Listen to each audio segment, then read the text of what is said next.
Nossa, o jogo foi horroroso, foi duro para comentar aquele jogo até o fim, prestando atenção, que foi terrível o jogo. Primeiro tempo, até que o segundo melhorou, né? Então, isso pelo menos aconteceu. O primeiro tempo não aconteceu nada, foi um 0-0 que o Cássio e o Rafael não pegaram na bola, foi um jogo muito fraco mesmo. E no segundo tempo, pelo menos os gols, a jogada do gol do São Paulo foi uma jogada bem trabalhada entre o Lucas Ferreira e o Cédric na direita. O Cédric cruzou e o Ferreirinha fez outro gol. São os primeiros 3 gols do Ferreirinha no ano, mas não dá para esperar que vai ser assim sempre, né? Vai ser de vez em quando, aí cai, volta, depois joga bem de novo, cai de novo. Não dá para esperar que vai ser todo jogo agora ele vai fazer gol. Mas fez, né? Fez 2 no meio de semana, fez 1 hoje de cabeça. E depois o São Paulo toma o gol de empate na bola parada, né? O Kaique ganha no alto e o Caio Jorge faz o gol. Mas foi um empate justo. O Mauro Betti tem uma expressão que ele usa, né? Foi um 0-0 com gols, né? Foi um jogo bem fraco mesmo entre São Paulo e Cruzeiro.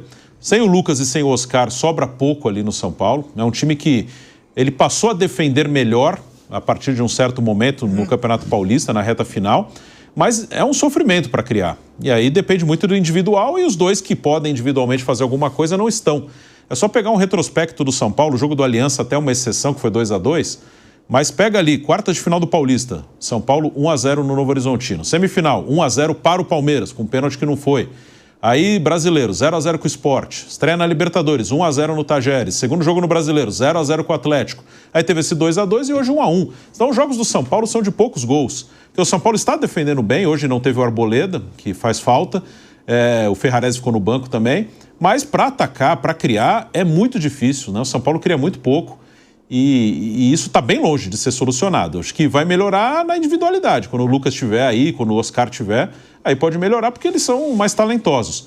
Mas coletivamente, para criar, é muito, muito, muito difícil, né? Foi mais um jogo bem ruim do São Paulo, um jogo difícil de acompanhar. E do outro lado, Dudu e Gabigol no banco. Gabigol não entrou no jogo, Dudu entrou. E até, se me permite, a gente pode falar desse assunto depois, mas até uma postagem do Raí Monteiro, nosso colega que está lá no Morumbi, ele coloca a resposta do Leonardo Jardim sobre o Gabigol não entrar no jogo, né? Ele coloca aqui a resposta do Jardim. Hoje era um jogo de outra característica, mais transição, duelos. O time foi muito competitivo, teve atitude, fomos bem nesses aspectos. Aí ele fala, sou muito fã do Gabigol, mas não era um jogo com as características para ele. Então foi uma decisão técnica, não foi uma decisão física. Aí o post, inclusive, do Raí que eu acabei de ler. Tá aí, o Leonardo Jardim quis barrar realmente o Gabigol, como traz aí o nosso Raí Monteiro, né? Que era um jogo de característica diferente, de transição. Agora, ninguém esperava ver o Gabigol já sendo colocado no banco, né? No começo do Campeonato Brasileiro no Cruzeiro. Ainda mais depois daquele desabafo do dono do clube. Calma, primeiro vamos falar da cascata do português lá, né? Português, né? Cascata. Eu queria ver se ele trabalha com o Cristiano Ronaldo, com o Messi, dizer, vai ficar no banco, esse jogo hoje é de transição. É história. É história. Ele quer fazer uma limpeza lá, e quando ele chegou, ele já falou logo. Pô, esperava uma coisa em relação aos atletas, ele viu que não dá. O Gabigol, nos últimos 2 anos, a gente sabe que não tá legal, não vem jogando bem, né? Mas agora falar assim, cascata, eu vou te deixar no banco hoje porque é um jogo de transição, não é pra você. Aí cascata de português, tem os argentinos que é cascateiro também, agora vem mais um cascateiro. Isso tudo é história. Barrou mesmo, tá barrado e pronto. Como ele quer barrar, teve reunião lá, o dono do supermercado mandou chamar todo mundo na sala dele lá, ó. A gente falou isso aí no Canelada, ou no Bate-Pronto aí no meio de semana. A reunião foi no supermercado. No supermercado, vocês têm que vir no mercado. E cada um já leva uma cesta básica pra eu não cortar o salário de vocês e vocês passar fome. Vocês não estão jogando nada. O jogo foi muito ruim. O Zubeldia hoje não foi vaiado, Tico, porque ele estava suspenso. Ele não estava à beira do campo, porque ele foi expulso na rodada passada contra o Atlético Mineiro. Sobre a condição de criar, né, o Lucas não estava, nem o Oscar. Então, dentro do plantel do São Paulo, os dois caras que têm mais qualidade para dar um passe final é o Lucas e o Oscar. Não estava. Tem que ver isso tudo. Está na 3ª rodada do Campeonato Brasileiro. O São Paulo, ele é eliminado do Campeonato Paulista num pênalti inexistente lá. Que meu zagueiro não fez a Arboleda, né? Que, por sinal, foi poupado hoje porque sentiu um desconforto no jogo passado. Né? 3ª rodada. Aí, O Dorival tá dando um sopa aí, não sei o quê. Eu lembro que o Dorival ganhou a Copa do Brasil, tudo bem com o mérito em cima do Flamengo, mas o São Paulo do Dorival ganhou só um jogo fora do Campeonato Brasileiro, que foi na antepenúltima rodada. Contra o Bahia. Contra o Bahia. O Zubaldinho ainda não tem todo o time completo, o plantel completo. A pré-temporada, quando foi feita, foi para os Estados Unidos, né? Foi para os Estados Unidos. E aí muitos jogadores se lesionou. Outra cascata que eu não entendo, viu, Piperno? Se está no final do jogo, o Alisson tomou um cartão no primeiro tempo. Então eu tiro o Alisson para não tomar o vermelho. Aí quem entra, de repente, é pior que o Alisson, toma um cartão com 5 minutos de jogo. 5 segundos. Como é que fica isso? Eu vi esses comentários. O Alisson saiu no intervalo. No intervalo, porque foi alguma coisa, foi opção técnica. Uma opção técnica. Mas o Alisson tinha cartão amarelo, não sei quem tinha cartão amarelo. Eu fico olhando assim, um jogador que é titular, você bota o cara que é titular, que é bom, e ele toma um cartão com 10 minutos de jogo. Aí joga o primeiro tempo todo, sabe de onde eu vou sacar ele para ele não ser expulso. Aí bota um ruim, que é banco, toma com 5 minutos do segundo tempo. Só pior do time, Biga. Só pior do time. Tem umas cascatas agora na bola que eu não entendo, cara. Não, um jogo de transição. O Gabigol, a gente sabe, não vive um grande momento. Mas o Gabigol foi aí com o Flamengo, ganhou 2 brasileiros, Libertadores, foi título que não acabou mais. Então, eu nunca vi o Jorge Jesus, os caras poupar o Gabigol, porque é jogo de transição. Eu quero saber o que é transição também, que eu não vi nada hoje. Foi um jogo horrível no primeiro tempo, só teve um chute do Luciano. No segundo tempo, eu estava escutando na rádio que eu estava vindo para cá, para os estúdios da PAN. Não melhorou muito, não. Não melhorou muito, mas eu estava escutando. Eu vou perguntar pro Viga sobre essa situação do Gabigol. O que é transição? Porque... Alguém pode me falar? Não, porque eu concordo com o velho Vamp, tá? Eu concordo. Foi pro banco. Tipo assim, presidente já me deu aval, presidente já criticou as contratações caras, ou seja, ele concorda comigo, o cara não tá entregando nada. E agora eu tenho o aval que eu queria. Vai pro banco, essa é a verdade. O Gabigol foi barrado, eu concordo com o Vamp. Ô, Rodrigo Viga, é Gabigol. 2 anos sem jogar nada no Flamengo, aí consegue ali se redimir um pouquinho naquela final da Copa do Brasil, né? Onde o Flamengo é campeão, sobre o Atlético Mineiro, Gabigol fez 2 gols, começava a esboçar uma possível volta por cima, chega no Cruzeiro. Se eu não me engano, são 6 ou 7 gols, são 7, né, Bruno? Sim, 7. São 7 gols, 5 saíram de pênalti. 5 saíram de pênalti. Então aí dizem, azar, pênalti também é gol. Tá bom, mas o cobrador de pênalti, ele tem essa vantagem. Se minha mãe cobrar pênalti pro Cruzeiro, de 5, pelo menos 2 ela pode fazer. Vai. Tá batendo bem ela, hein? Calma que a presidenta do Palmeiras falou lá que era fácil, o gol era tão grande. A Leila falou, um gol desse grande, como é que perde pênalti?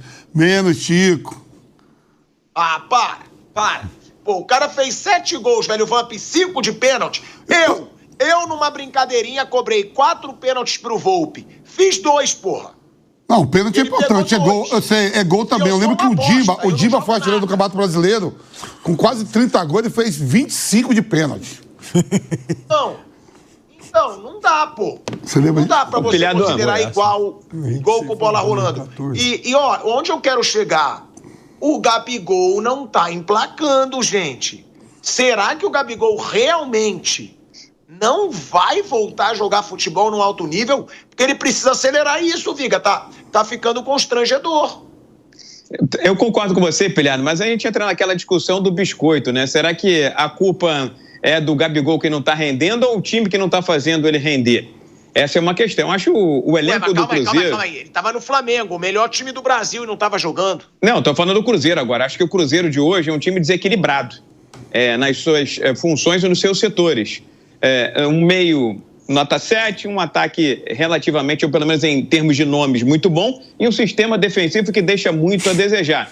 Toda essa situação, toda essa conjuntura, todo esse desequilíbrio acaba afetando. A gente não pode esquecer, Pilhado, que o Gabigol sempre teve os momentos dele de perde gol. É que os gols que ele fazia, depois de muitas chances perdidas pelo Flamengo, foi assim em 2019, acabavam mascarando, colocando a poeira para debaixo do tapete. Mas era um time que produzia muito. Era um Flamengo que produzia 7, 8, 9 chances só para o Gabigol por partida. Então ele fazia 2, as outras 5 chances desperdiçadas ficavam esquecidas e as 2 que ele guardava eram aquelas que prevaleciam. Então acho que o Cruzeiro tentou fazer contratações de impacto, mas não foi uma contratação em massa muito bem arquitetada, muito bem planejada. E isso acaba estourando, inevitavelmente, nas peças mais caras, mais valorizadas, de quem se espera mais.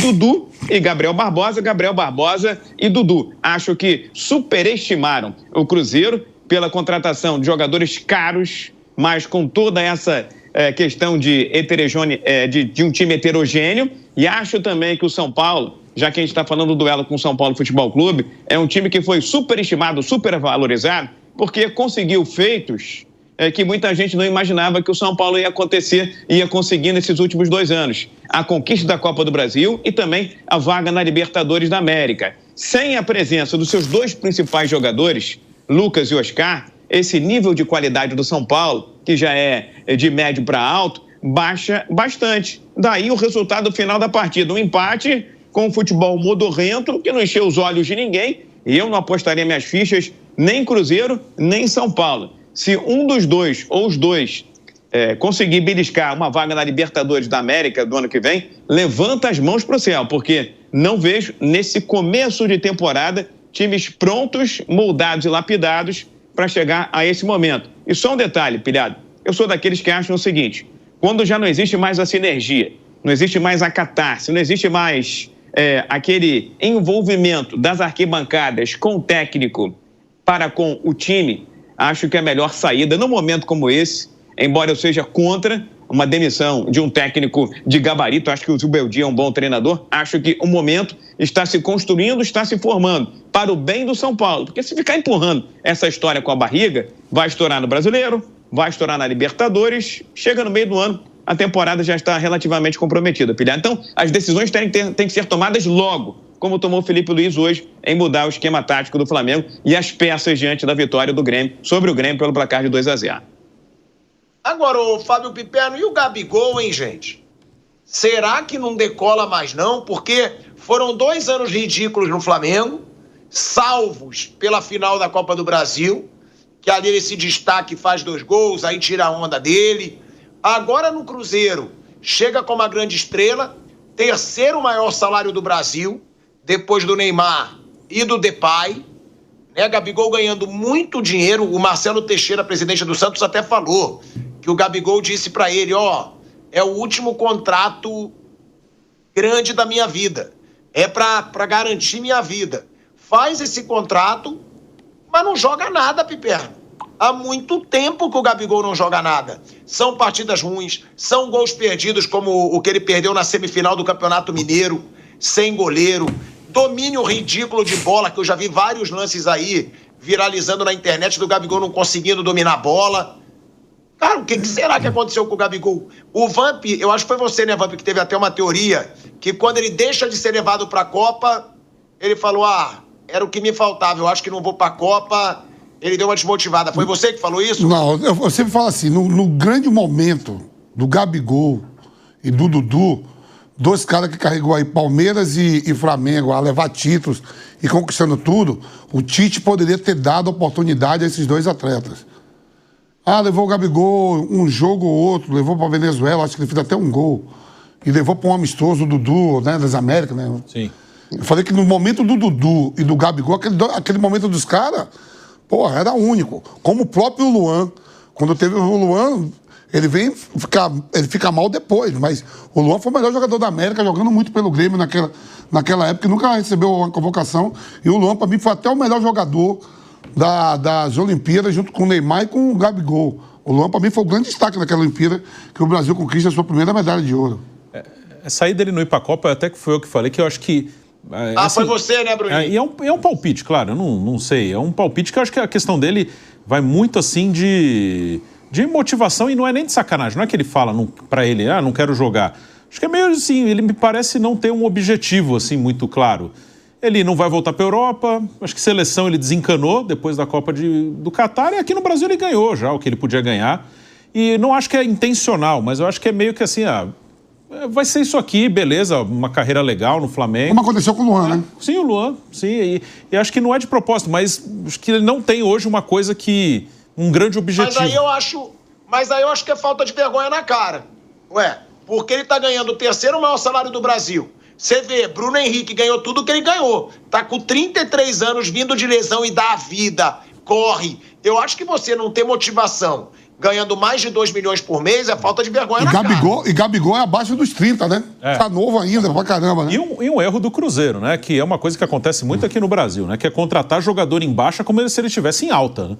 Quando o cara tá em baixa, você chama o cara, ó, eu acredito em você ainda, vamos fazer um contrato aqui, 1 aninho, se você jogar bem a gente conversa de novo no meio do ano e a gente sobe o seu salário, faz um contrato de 3 anos, beleza? Mas você não foi bem, se quiser mostra os dados pra ele, ó, dos seus últimos 2 anos você fez isso aqui. Vamos apostar junto? Eu aposto em você, você aposta na gente. Vamos junto, se der certo, a gente amplia. Mas não, você contrata como se o cara estivesse em alta. É uma coisa muito maluca. Né? Então, mas aí, até em cima disso, eu acho que o Leonardo Jardim ele coloca, sobretudo, o trabalho do Alexandre Matos em xeque. E eu acho que o Leonardo Jardim tem razão. Ele fez o diagnóstico quando chegou e fez agora, no meio da semana.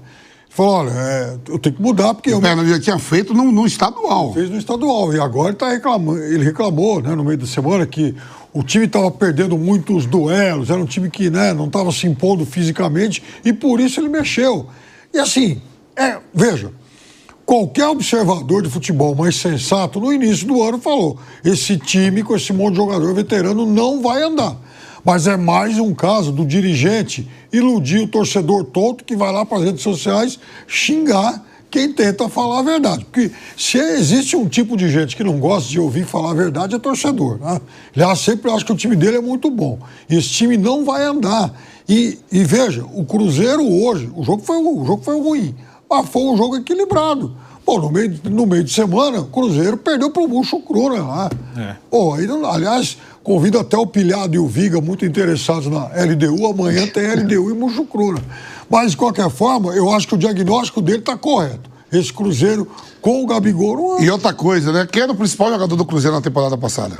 Matheus Pereira. Com a chegada dos caras ganhando mais, eu sei como é que é. O cara fica puto, pô. Eu já tô aqui, os caras não fizeram nada. Tá chegando aí um com 3, outro com 2, outro com 2,5. Tem isso também, pode ter certeza. Ele não tava feliz. Pediu pra sair, não tava feliz, é que não deu certo. A gente, eu concordo com o Vamp. Matheus Pereira não quer nada no Cruzeiro há muito tempo. Inclusive deu declarações dizendo que queria ir embora. Matheus Pereira, ele mesmo acabou com a passagem dele pelo Cruzeiro.